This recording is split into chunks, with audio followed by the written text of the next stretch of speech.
नमस्कार मित्रो, माझ्या कायदेभान या लीगल चॅनलवर तुमचं स्वागत आहे. तर आजच्या व्हिडिओचा विषय आहे की महारवतनाची जमीन कशी शोधायची. जे जुने सातबारे आहे कुठल्या पिरियडचे शोधायचे, त्याच्यात काय बघायचं हे आज आपण बघूया. बघा, बरेचदा असं विचारतात, सर अमुक एका गावी आमची महारवतनाची जमीन होती, पण आत्ता मात्र ती कोणाकडे तरी दुसऱ्याकडे आहे.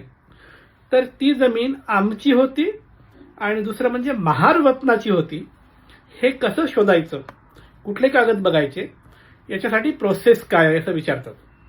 बघा, मुळात वतन अबॉलिशन ऍक्ट जो 58चा आहे तो 59 पासून लागू झाला आणि सगळे वतनदाराची नावं कमी झाली, शासनाची नावं लागली आणि मग पुढे जे काही आजपर्यंतचं डेव्हलपमेंट आहे ते डेव्हलपमेंट होत गेलं.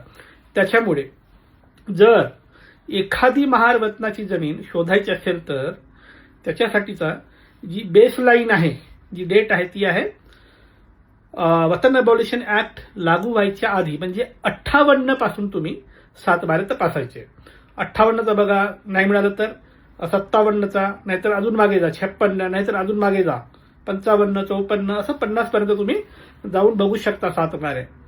या सातबाऱ्यावर तुम्हाला काय बघायचं आहे, एक तर वर्ग 2 ची जमीन आहे का हे बघा, दुसरं त्या सातबाऱ्यावर इनाम वर्ग 6ब असं लिहिलं आहे का हे बघा. या दोन गोष्टी. आणि तिसरी गोष्ट बघायची की त्या सातबाऱ्यावर तुमच्या पूर्वजाचं नाव, वडिलांचं नाव आणि पुढे महार असं लिहिलं आहे का बघायचं. त्या काळामध्ये महारांना आडनावं नव्हती, हे लक्षात ठेवा. महारवतनाची जमीन आयडेंटिफाय करताना समजा विठू शंकर महार, गण्या मण्या महार असं नाव असतं. तर हे 58च्या आधीचे जर मागे जाऊन सातबारे काढून पाहिलात तर तुम्हाला अशी नोंद दिसेल, नाव, वडिलांचं नाव महार अशी नोंद दिसेल. ही जर नोंद दिसली तर तो सातबारा महारवतनाचा आहे, किंवा त्या सातबाऱ्यावर इनाम वर्ग 6ब लिहिला असेल तर तो जो सातबारा आहे तो महारवतनाचा आहे.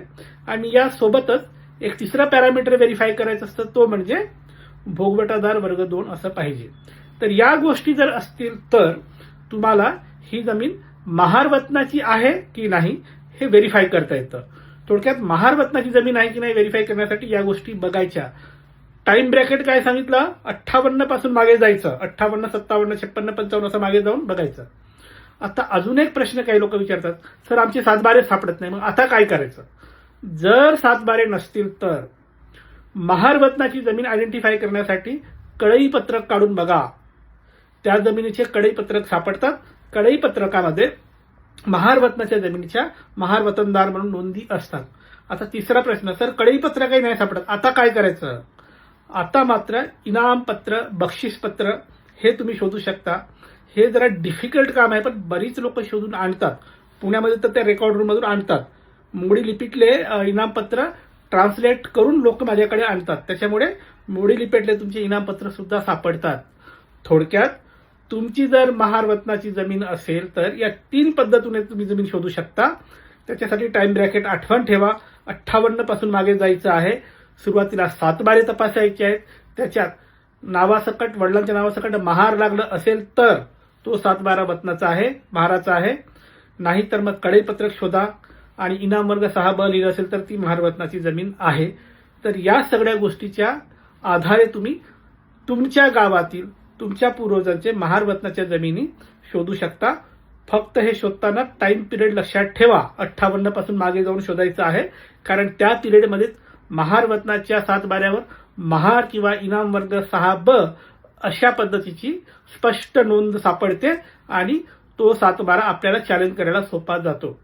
म्हणून ज्यांनी कोणी हा व्हिडिओ पाहिला आणि त्यांना जर प्रश्न असेल तर त्यांनी या पद्धतीने महारवतनाची जमीन शोधावी. आता इथे अजून एक अडचण येते, सर आम्हाला आज समजतंय की आमच्या घरापुढे असणारा हा अमुक तमुक माणूस आहे, आमची महारवतनाची जमीन बळकावून बसला आहे, पण आज त्याचा सर्वे नंबर किंवा गट नंबर वेगळा आहे. मग हा नंबर तर तिकडे सापडत नाही 58 मध्ये, मग काय करायचं. मग यावर उत्तर असं आहे की आपल्याकडे जेव्हा गटवारी आली किंवा गाव एकत्रीकरण झाले किंवा नवीन गावं निर्माण झाली, त्याचा ना स्वतंत्र एक फेरफार पडतो. तो कंबाईनली एकच फेरफार पडतो, गटवारीचा पडतो किंवा नवीन गावं निर्माण झाली तर पडतो. ते गटवारीचे किंवा नवीन गाव निर्मितीचे जे काही फेरफार आहेत ते तलाठ्याला विचारायचे. गटवारीचे फेरफार तुम्हाला साधारण 1977-78 ते 1986-87 या पिरियडमध्ये सापडतात. त्या पिरियडमधला गटवारीचा शोधा. त्याच्यामध्ये आजचा जो नवीन सर्वे नंबर आहे किंवा गट नंबर आहे त्याचे तो तयार करताना जुने कुठले गट नंबर किंवा भूमापन क्रमांक एकत्र करण्यात आले त्याचं एक कागद मिळतं. त्या कागदाला म्हणतात स्कीमचा उतारा. त्या स्कीमचा उतारा काढा. स्कीमच्या उतारामध्ये आजचा गट नंबर आणि जुने जेवढे काही सर्वे नंबर किंवा भूमापन क्रमांक त्याच्यात क्लब केले त्याची पूर्ण नोंद त्या स्कीमच्या उतारात असते. त्यामुळे ज्यांना ज्यांना ही अडचण येते की आजच्या गट नंबरला जुन्या आमच्या वडिलोपार्जित प्रॉपर्टीशी मॅच कसं करायचं, हा प्रश्न ज्यांना ज्यांना आहे त्यांनी स्कीमचा उतारा काढावा. त्याच्यात याची डिटेल नोंद असते. तर मित्रो, महारवतनाची जमीन शोधण्यासाठी ही एकूण प्रक्रिया जी आहे ती अशी आहे. तुम्हाला यापैकी काय लागू आहे ते बघा. त्याप्रमाणे तुम्ही आपल्या जुन्या महारवतनाच्या जमिनी शोधून काढू शकता आणि त्याला आज चॅलेंज करू शकता. आता 2 सूचना. थेट फोन करायचा नाही, अजिबात करायचा नाही. खूप महत्वाचं काम असेल तर दिलेल्या नंबरवर व्हॉट्सअप करा आणि मेसेज करा. आणि दुसरा, वैयक्तिक सल्ला मोफत नाही, त्यासाठी फीज लागू आहे. बाय.